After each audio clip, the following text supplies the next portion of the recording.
straight. Come on. Why? Coming out in a pandemic, really?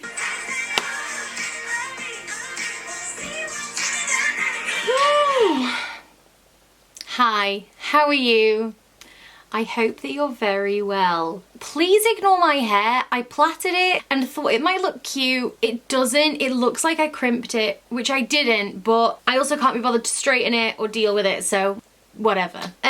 Yeah, hi. This video, I really wasn't sure about making this video, and then I thought, do you know what? I'm actually not very good at like having in-person conversations. I feel very safe right now in my room. No one is gonna judge me right now, at least, and no one's gonna ask me awkward conversations while I get this off my chest. So that's why I'm doing this way. I didn't know if I was gonna do a video like this because it's not really my channel, but also I kind of semi came out on my Instagram 2 or 3 months ago. Obviously only a few people see your stories, they go after 24 hours, and whenever I do a Q&A people ask me this, so people catch on, and it's something that is on my mind 24/7 at the fact that like I can't just talk about it, so that's why I'm gonna share today. And also like I'm coming out later in life, and I think it's interesting to maybe discuss the reasons why. So that's what I'm gonna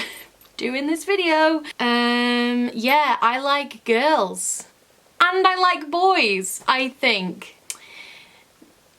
Yeah. I've spent a lot of time thinking about this. I've been back and forth. And I don't really like labeling it. So I don't know if I would class myself as bi or pan or whatever. I mean, I've known this in myself for maybe a good 2 or 3 years, but I've just been pushing it down. And I'm going to talk about why and what has kind of made me realize that it's okay to be who I am. I kind of hate the idea of coming out because I don't really think that you should have to. Now that I've come out to myself, I think that's the most important thing. Like, I don't really care what people think because all I care about is having it kind of cemented in my head because I've been confused for a really long time. Coming out to myself was the biggest thing, being like, yeah, actually this is how I feel. And then I'm just like, oh, I wish everybody knew. I hate the idea of like hearing what other people think about it because it's just a part of who I am, and it's like, if you disagree with LGBTQ plus rights and lives, then I don't care about your opinion anyway. And if you just want to say nice things, then that's great, but I also don't think it's anything special that I'm doing this. This is just like, coming out to myself was the most important thing, but now I would just rather have it out there. I don't have to really talk about it again. I can just live my life. As soon as the pandemic's over, I can get me to a gay bar. Do you know what I mean? Why? Coming out in a pandemic, really? I did write some notes about my thoughts because I wanted to talk about like compulsive and kind of conditioned heterosexuality and depictions of gay women in media and how that kind of added to my thoughts and feelings, and just the realization that, yeah, I do like girls and I do like boys, I think. I don't know. It's all confusing, isn't it? And I don't like the idea of being like, this is my label and I'm sticking to it, because for a few years I've said, oh, I think sexuality is fluid and it's a spectrum. And I think that was me telling myself, it's okay that you think girls are really beautiful. It changes and it moves as different people come into your life. I think that's why I'm more inclined to think along the pan vibes, because I'm more attracted to people for like who they are than the kind of physical things, if that makes sense. Let's talk about how I realized this. If anybody cares, if you don't, that's totally fine. I'll do a theatre video later on this week, don't you worry. I've got some planned. As I say, I've known for maybe 2 or 3 years, but I've only kind of fully been okay with it for maybe the last 6 to 7 months. I mean, I've spent a lot of time thinking about it, and I've like overanalyzed every relationship and every encounter I've had in my life, and this is what I feel right now. So yeah, so I've known for quite a while, and then I remember like a few years ago I spoke to Lewis about this. I didn't even know him that well, and I know I was really drunk, so I don't massively remember exactly what I said to him, but I remember like floating the idea to another person because I'd never spoken to anyone about it before, and I decided to like change my settings on like Tinder to girls as well. I matched with a girl and immediately was like, I'm not ready for this. No, I'm like faking, you know, my head is in the wrong place. I kind of pushed that down, but over the years I've known. I've always been quite confused about the whole thing because I think like I've liked girls as long as I can remember, and growing up I always had these really strong admirations for girls and how they looked and how they behaved and who they were, and I always thought it was just admiration, that I wanted to be like them. I think that's because I had this conditioned heterosexuality in me that was like telling me not to think that way,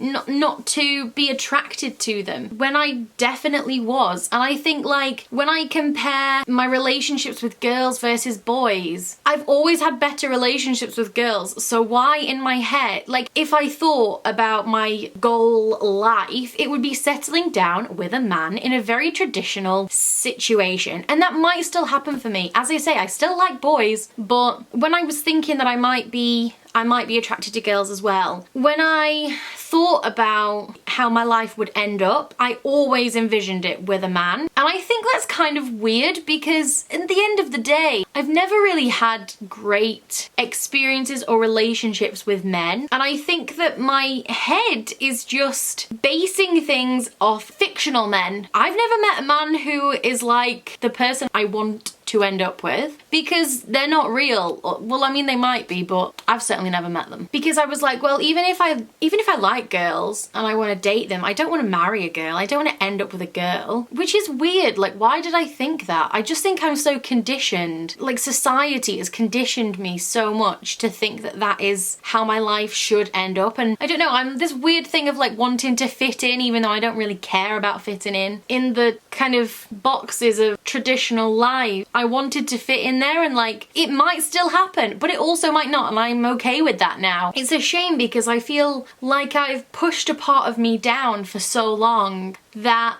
I don't know, I just think it's kind of sad that this video isn't going to make much sense. It's going to be a lot of back and forth and not sure, and this is basically what's been going on in my head for the last 2 or 3 years. Okay, so now I wanted to talk about depictions of gay women and women living women and lesbians in media and growing up. Firstly, I hated the word lesbian. I was like, I cannot be with a girl because if somebody called me a lesbian, I just hated the word. I hated it. I don't know why.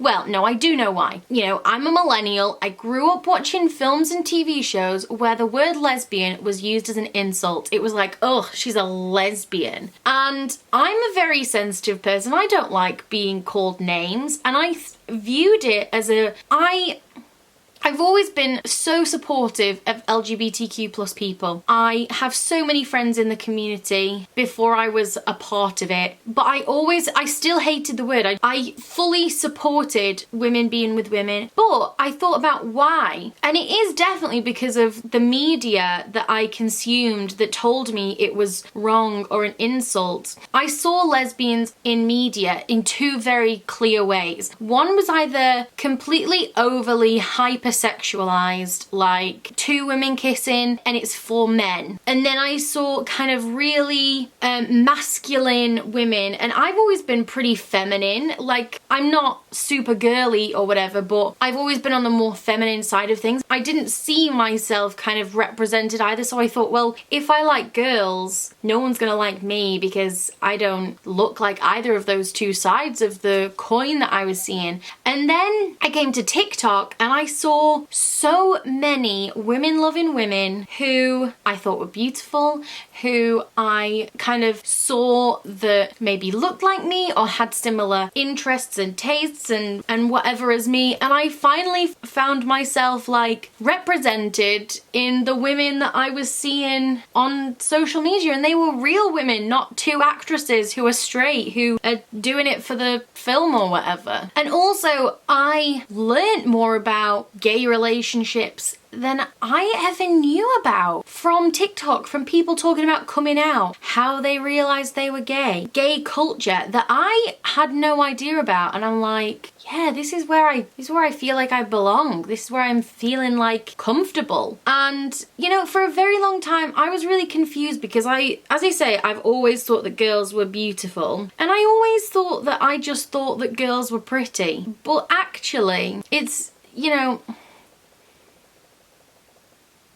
they are. And when I look back on my life, I'm like, there's been so many signs that I like girls just as much as boys, if not more. My first kiss was with a girl. The only times I've ever seen like a sex scene in a film and been like, oh, have been girls. I don't know. I think it's such a confusing and deep topic that it's difficult to kind of explain how I feel completely in a 15-minute YouTube video or whatever. But I also think that like this has really shown me how much representation matters. I've said for so long, representation matters, and I do believe that, but I hadn't realized how much it matters until I started really wanting to kind of question in myself and in society and the media that I consume how I feel about myself, and seeing people come out made me feel like it was okay, because I've always been a supporter of the LGBTQ community, but I didn't even know that I had this internalized homophobia that was telling me, no, that's great for other people but not for you.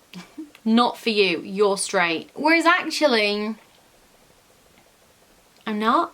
As well, I'm a feminist. I hold women in such high regard. I think they're incredible and strong and wonderful and intelligent and inspiring. And I think that I've also had that confused because I was like, well, surely all feminists feel that way. And I see the value in how incredible women are. But then I thought kind of all girls who were feminists felt that way. A thing that I also find confusing and just like a topic to think about is about like objectifying women. I hate when women are objectified and seen as like a product or something to be lured at, and the idea of me being in that situation kind of makes me feel gross as well. And I think that it's an interesting thing because I am very good at like shutting down feelings. I've done it for many years. Libra things, am I right? But I'm very good at like for example, if I fancied a man who I then found out was gay, I would squash all feelings for that man. I can basically go, nope, you don't fancy him anymore. You still love him as a friend or whatever, but you don't have that attraction anymore. And I feel like I've basically been doing that my whole life against women. But I feel like now it's about finding women who are also gay and being like,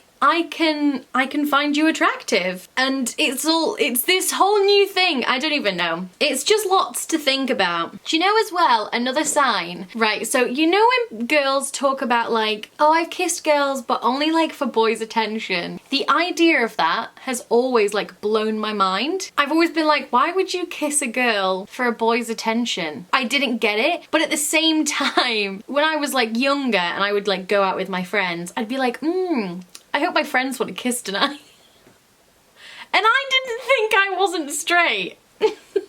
My way of rationalizing that was me being like, you know, you go out as a single lady to the clubs and it's nice to have a little kiss, you know, when you're drunk. But I always was just like, well, it's nicer to kiss somebody you know and feel comfortable with than somebody that you don't. Like a boy that I've met on the stairs in this club. Please. I've also had people tell me over the years that I give gay vibes, and I've always been like, no, what? What? I would be interested to know if anyone else has got those vibes from me before, but here I am. I'm here. I'm queer.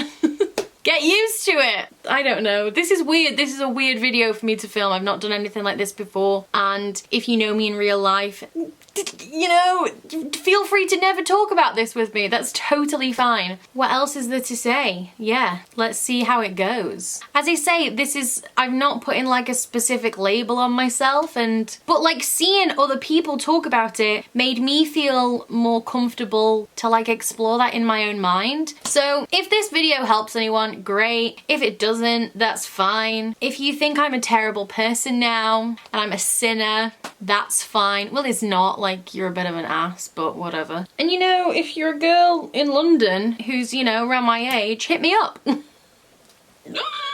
Anyway, thank you for watching this video. I will be back to regular programming soon, and I will see you later, and thank you for being you, and I'll see you soon. Bye.